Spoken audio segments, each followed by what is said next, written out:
Ciao ragazzi, benvenuti su una nuova puntata di Ride with Frank. Io sono Francesco e oggi avremo un bel pacco da spacchettare. Però prima la sigla, yo!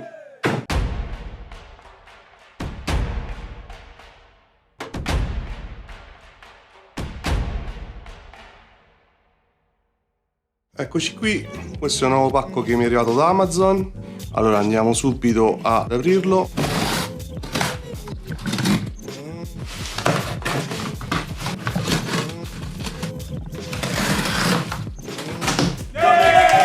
Ecco qui le mie nuove borse per paramotore della Givi, le T513, borse universali per paramotore, completamente impermeabili. Andiamo ad aprirle e vedere cosa c'è all'interno. Universal Crash Bar Bags T513, 100% resistenti all'acqua, virtualmente adattabili a tutti i crash bar, paramotori, o per essere montate sulle valigie della Trekker modello Outback con le Dolomiti. Allora, diciamo che queste borse le desideravo da tempo. Il problema era il prezzo, veramente molto care, 80 euro la coppia. Givi, non ci siamo con i prezzi perché 80 euro per due borse impermeabili è veramente una bella cifra. Ora andiamo ad aprire il pacco.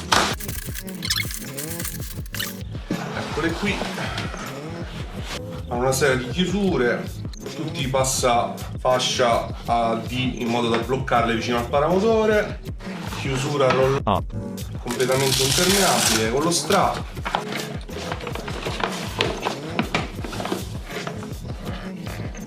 belle profonde. Givi dichiara una capienza di 5 litri, spero che si adattino al mio Vustrom 650. Mi sembrano molto resistenti contro le abrasioni, c'è una comoda maniglietta per portarle dietro. Ora le andremo a montare sulla moto, a più tardi con il montaggio sulla mia V-Strom 650.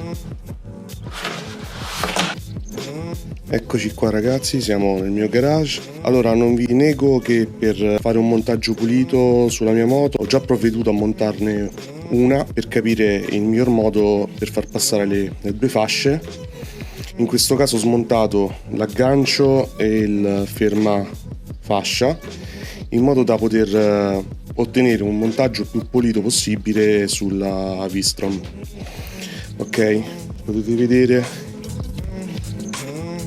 questa è già stata montata. Ok, in questo momento ci troviamo con la borsa che andrà piazzata qui e avremo le due fasce da dover far passare in questi due passanti in modo che andranno a legarsi qui e qui. Ora, prima di tutto ho studiato un passaggio all'interno del bumper che ha il passafascia in modo da far sì che la borsa rimanga più stretta in modo più saldo al crash bar. Faccio questo passaggio perché mi pare che sia il passaggio più pulito e anche il più difficile da smontare nel caso qualche malintenzionato voglia rubarle.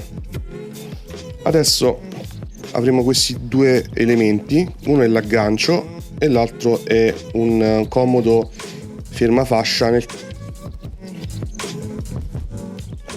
Allora, per prima cosa andremo a montare il passafascia. Ecco qua, fissata. Seconda cosa, avremo la chiusura. In questo modo, chiudendo, avremo la borsa ferma. Ora passiamo alle fasce. Eccola qua. Allora, la fascia andrà fatta passare all'interno di questo passante. Ok, si cercherà di avere più o meno la stessa lunghezza da tutte e due le parti. Una passerà all'interno del crash bar in questo punto e l'altra passerà all'interno del crash bar in quest'altro punto. Una volta fatto questo, in modo semplice, c'è un altro passante qui che si utilizzerà per far scorrere la fascia passerà all'interno di tutte e due i fermi a D e si fa uscire da questa parte, in modo abbastanza semplice. Stessa cosa da quest'altra parte. E si tira. Non andremo ancora a stringere in modo da poter avere ancora un po' di gioco per montare la seconda fascia che andrà nel passante di sotto. Ecco qui. E qui allo stesso modo una passerà all'interno del paramotore da questo lato e una passerà all'interno del paramotore da quest'altra parte. Ecco qua. Adesso potremo fare un primo stringimento ed ecco qui la borsa salda al paramotore.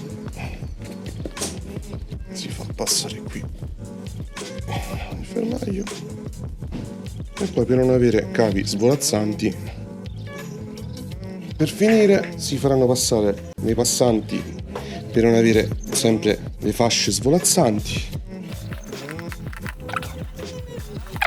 Ecco qua, montaggio effettuato. La borsa è solida al paramotore, influisce una possenza alla moto. C'ha possenza, capito? Dal punto estetico sono molto belle. Possiamo vedere in questo caso, montate in questo modo, come ingrandiscono la zona serbatoio della moto.